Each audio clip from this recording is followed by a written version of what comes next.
خوش آمدید۔ آج ہم پاکستانی عدالتوں کی دنیا میں اتر رہے ہیں، لیکن کسی مقدمے کی کہانی کے ذریعے نہیں، بلکہ ان اصولوں کو سمجھنے کے لیے جن پر انصاف کا پورا نظام کھڑا ہے۔ جی ہمارے سامنے قانون شہادت 1984 کے کچھ اہم آرٹیکلز ہیں، 59 سے 71 تک۔ تو آج ہم یہ کھوج لگائیں گے کہ پاکستانی عدالتوں میں ثبوت اور گواہی کے کھیل کے اصول کیا ہیں۔ اور یہ کھیل کے اصول جاننا اس لیے ضروری ہے کیونکہ یہ صرف وکلا کے لیے نہیں ہے۔ بالکل۔ یہ ہمیں بتاتے ہیں کہ ہمارا معاشرہ سچائی کو کتنا اہم سمجھتا ہے اور اس تک پہنچنے کے لیے کن راستوں کو قابل اعتبار مانتا ہے۔ یہ دراصل انصاف کی بنیاد ہے۔ تو آئیے اسی بنیاد کی پہلی اینٹ سے شروع کرتے ہیں۔ عدالت میں ہر کوئی اپنی رائے نہیں دے سکتا، لیکن کچھ لوگ ہیں جن کی رائے نہ صرف سنی جاتی ہے بلکہ مقدمے کا رخ بھی بدل سکتی ہے۔ جی یہ ہمیں لے آتا ہے آرٹیکل 59 کی طرف، جس کا عنوان ہے اوپینینز آف ایکسپرٹس، یعنی ماہرین کی رائے۔ بالکل، یہ آرٹیکل کہتا ہے کہ جب عدالت کو کسی ایسے معاملے پر نتیجہ اخذ کرنا ہو جس کے لیے خاص علم یا مہارت کی ضرورت ہو، جیسے فورن لا اور آف سائنس اور آرٹ اور as to identity of handwriting اور فنگر امپریشنز، تو ان شعبوں میں مہارت رکھنے والے لوگوں یعنی ماہرین کی رائے ایک متعلقہ حقیقت یا ریلیونٹ فیکٹ بن جاتی ہے۔ اچھا۔ عدالت ان کی مدد سے وہ چیزیں سمجھتی ہے جو عام فہم سے بالاتر ہیں۔ اور وقت کے ساتھ ساتھ اس میں ایک بہت اہم اضافہ بھی کیا گیا ہے نا؟ جی ہاں بالکل، اب اس میں authenticity and integrity of electronic documents کے ماہرین بھی شامل ہیں، یعنی وہ لوگ جو ڈیجیٹل دستاویزات کی اصلیت جان سکتے ہیں۔ اور یہ تو آج کے دور کی سب سے بڑی ضرورت ہے۔ بہت ضروری تھا۔ یہ ظاہر کرتا ہے کہ قانون نے ڈیجیٹل دور کے چیلنجز کو تسلیم کیا ہے، لیکن یہاں ایک دلچسپ سوال پیدا ہوتا ہے۔ کیا؟ قانون تو بدل گیا، مگر کیا ہماری مہارت اس رفتار سے بڑھ رہی ہے؟ آپ صحیح کہہ رہے ہیں۔ آج کل تو AI سے بنی دستاویزات اور ڈیپ فیکس کا دور ہے۔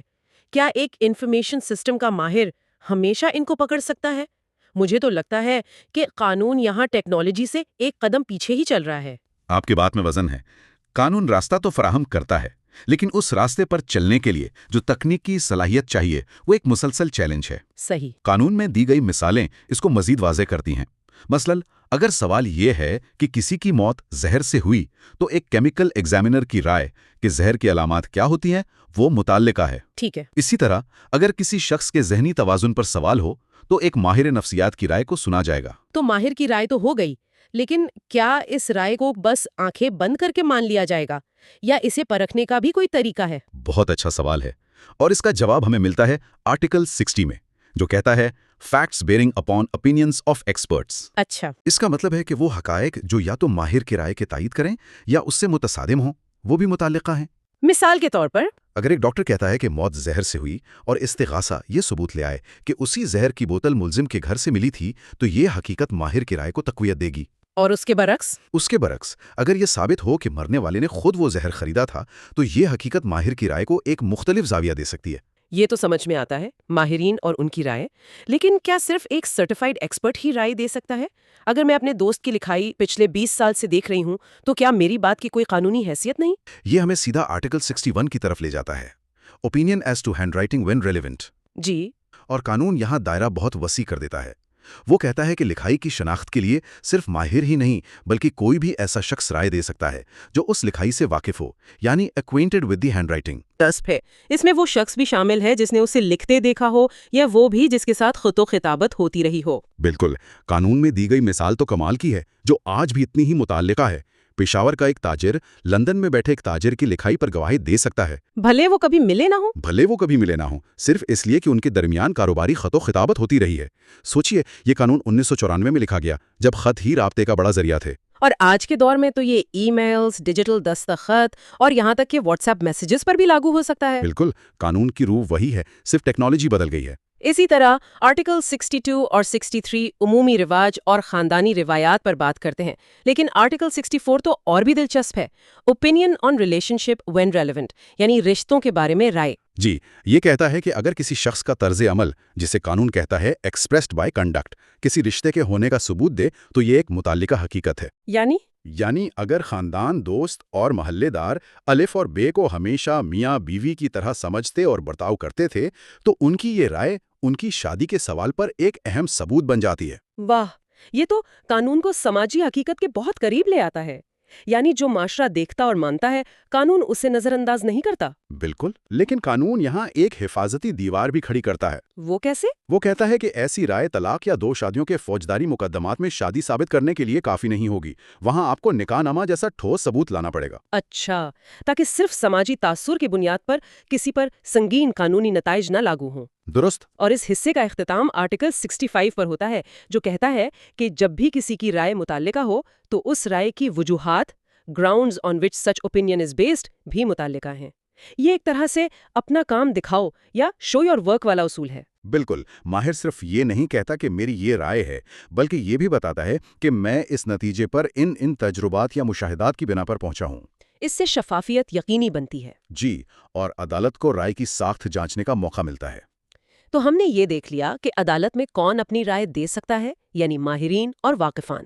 اب سوال یہ پیدا ہوتا ہے کہ کیا اس شخص کے بارے میں بات ہو سکتی ہے جس پر مقدمہ چل رہا ہے؟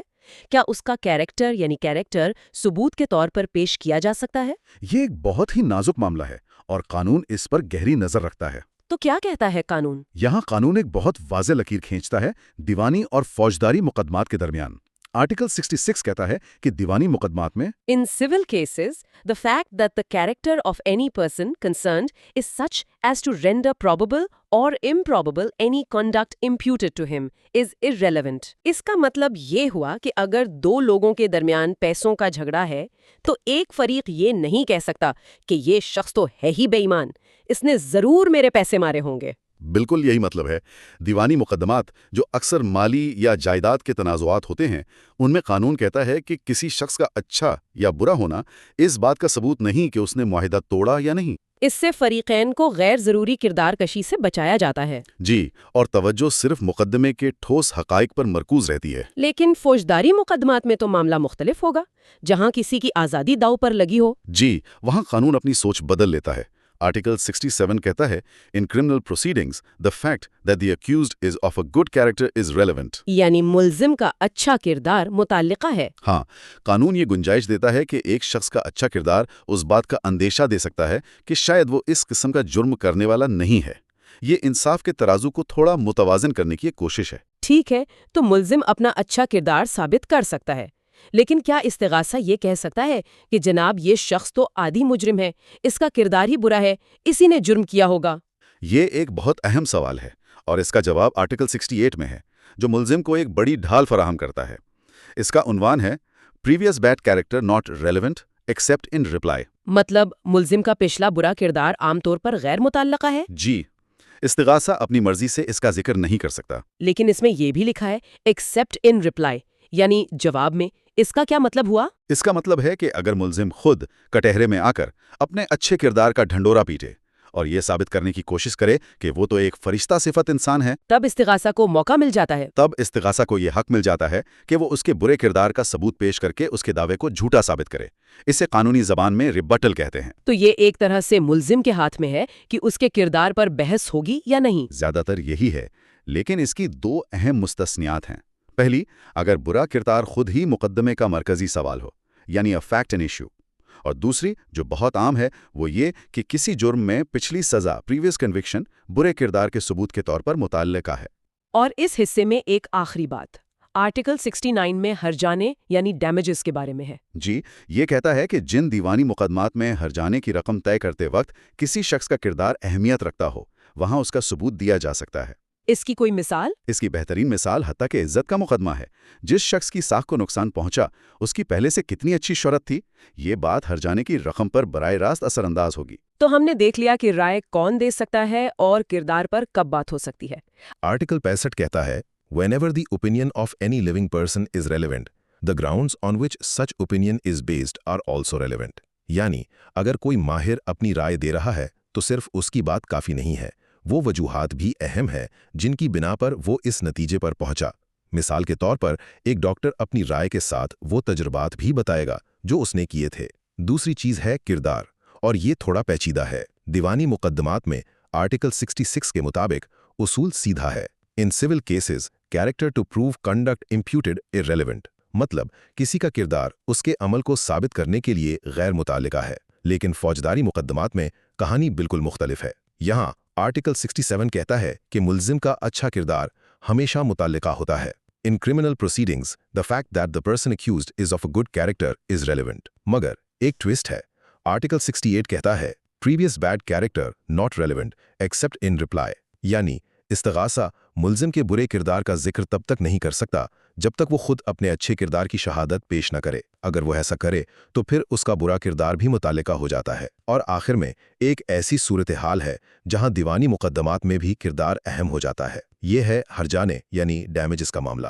آرٹیکل 69 کہتا ہے کیریکٹر ایز افیکٹنگ ڈیمیجز، یعنی اگر کسی کی ساکھ کو نقصان پہنچا ہے تو اس کی اچھی یا بری شہرت سے ہرجانے کی رقم پر اثر پڑ سکتا ہے۔ اور ہاں، یاد رہے کہ قانون میں لفظ کردار میں شہرت اور مزاج دونوں شامل ہیں۔ تو خلاصہ یہ ہے کہ قانون بہت احتیاط سے طے کرتا ہے کہ کسی کے کردار کو کب ثبوت مانا جائے تاکہ فیصلے ٹھوس حقائق کی بنیاد پر ہوں، تعصب پر نہیں۔ اب آتے ہیں اس بات پر کہ یہ سب باتیں عدالت تک پہنچیں گی کیسے؟ یہ ہمیں شہادت کی سب سے بنیادی قسم یعنی زبانی شہادت یا اورل ایویڈنس کی طرف لے جاتا ہے۔ اور یہاں آرٹیکل 70 ایک بہت سادہ مگر بنیادی اصول قائم کرتا ہے: All facts except the contents of documents may be proved by oral evidence۔ یعنی دستاویزات کے اندر جو لکھا ہے اس کے علاوہ دنیا کے تمام حقائق زبانی گواہی سے ثابت کیے جا سکتے ہیں۔ جی، لیکن اس زبانی گواہی کا سب سے بڑا، سب سے اہم اصول کیا ہے؟ وہ اصول آرٹیکل 71 میں ہے اور یہ شاید پورے قانون شہادت کی بنیاد ہے۔ Oral evidence must, in all cases whatever, be direct۔ زبانی شہادت ہر حال میں، ہر صورت میں براہ راست ہونی چاہیے۔ براہ راست یا ڈائریکٹ سے قانون کی کیا مراد ہے؟ قانون اس کی خود وضاحت کرتا ہے اور بہت خوبصورتی سے کرتا ہے۔ وہ کہتا ہے اگر گواہی کسی دیکھی ہوئی چیز کے بارے میں ہے تو یہ اس گواہ کی ہونی چاہیے جو کہے that he saw it، یعنی کہ اس نے اسے دیکھا۔ جی، اور اگر یہ کسی سنی ہوئی بات کے بارے میں ہے تو یہ اس گواہ کی ہونی چاہیے جو کہے that he heard it۔ اور اگر کسی اور حصے محسوس کی ہو تو یہ اس گواہ کی ہونی چاہیے جو کہے that he perceived it by that sense۔ تو اگر کوئی گواہ کہے کہ مجھے علی نے بتایا کہ اس نے اکرم کو چوری کرتے دیکھا تو یہ گواہی قابل قبول نہیں ہوگی؟ بالکل نہیں۔ اسے ہی قانون کی زبان میں ہیئر سے یعنی سنی سنائی بات کہتے ہیں، اور یہ اصول اسی کو مسترد کرتا ہے۔ اور اس کی وجہ کیا ہے؟ وجہ بہت گہری ہے۔ سوچئے، اگر عدالت علی کی سنی ہوئی بات پر انحصار کرے تو وکیل اکرم سے جرا کیسے کرے گا؟ صحیح۔ وہ اس کی آنکھوں کا نور، اس کے بیان کا تضاد یا اس کے چہرے پر گھبراہٹ کیسے پرکھے گا؟ اصل گواہ تو اکرم ہے، علی نہیں۔ براہ راست شہادت کا اصول یقینی بناتا ہے کہ جس شخص کے مشاہدے پر کیس کا انحصار ہے وہ خود کٹہرے میں موجود ہو۔ لیکن زندگی میں ہمیشہ ایسا ممکن نہیں ہوتا۔ کیا ہوگا اگر اصل گواہ مر جائے یا ملک سے باہر چلا جائے؟ کیا اس کی گواہی ہمیشہ کے لیے ضائع ہو جائے گی؟ قانون اس مسئلے کو تسلیم کرتا ہے۔ مثلاً اگر کسی ماہر کی رائے کسی کتاب میں شائع ہو چکی ہو اور وہ ماہر اب دستیاب نہ ہو تو اس کی کتاب کو ثبوت مانا جا سکتا ہے۔ لیکن اس آرٹیکل میں ایک بہت ہی منفرد اور اسلامی قانون سے ماخوذ شک بھی شامل کی گئی ہے۔ آپ الشہادت و علی الشہادت کی بات کر رہے ہیں؟ جی ہاں، گواہی پر گواہی۔ یہ ایک غیر معمولی اصول ہے جو عام طور پر ہیئرسے کے اصول کی خلاف ورزی لگتا ہے، لیکن اسے ایک خاص ضرورت کے تحت شامل کیا گیا ہے۔ اچھا، یہ کام کیسے کرتا ہے؟ اس کے تحت اگر اصل گواہ عدالت میں پیش نہیں ہو سکتا تو وہ اپنی گواہی دو دوسرے گواہوں کے سامنے ریکارڈ کروا سکتا ہے، اور پھر وہ دو گواہ عدالت میں آ کر اس بات کی گواہی دیں گے کہ اصل گواہ نے ان کے سامنے کیا کہا تھا۔ تو یہ ایک طرح سے گواہی کو محفوظ کرنے کا ایک طریقہ ہے۔ بالکل، یہ اس بات کو یقینی بناتا ہے کہ اہم شہادت کسی گواہ کی عدم موجودگی کی وجہ سے ضائع نہ ہو۔ تاہم اس پر ایک اہم پابندی ہے کہ یہ اصول حدود کے مقدمات یعنی سنگین اسلامی سزاؤں والے جرائم میں لاگو نہیں ہوتا۔ وہاں گواہ کا خود موجود ہونا لازمی ہے۔ جی، تو آج ہم نے قانون شہادت کے 3 اہم ستونوں کو سمجھا: ماہرین کی رائے اور اس کی حدود، کردار کی نازک قانونی حیثیت، اور زبانی شہادت کا سنہری اصول کہ وہ ہمیشہ براہ راست ہونی چاہیے۔ یہ وہ فلٹر ہیں جن سے گزر کر ہی کوئی بات ثبوت کا درجہ پاتی ہے۔ بالکل، اور ان تمام اصولوں کا ایک ہی مقصد ہے: اس بات کو یقینی بنانا کہ عدالت کے فیصلے ٹھوس، قابل اعتبار اور پرکھے ہوئے ثبوتوں پر مبنی ہوں، نہ کہ افواہوں، سنی سنائی باتوں یا کسی کی کردار کشی پر۔ ہر اصول سچائی تک پہنچنے کے سفر کو منصفانہ اور شفاف بنانے کی ایک کوشش ہے۔ جی ہاں۔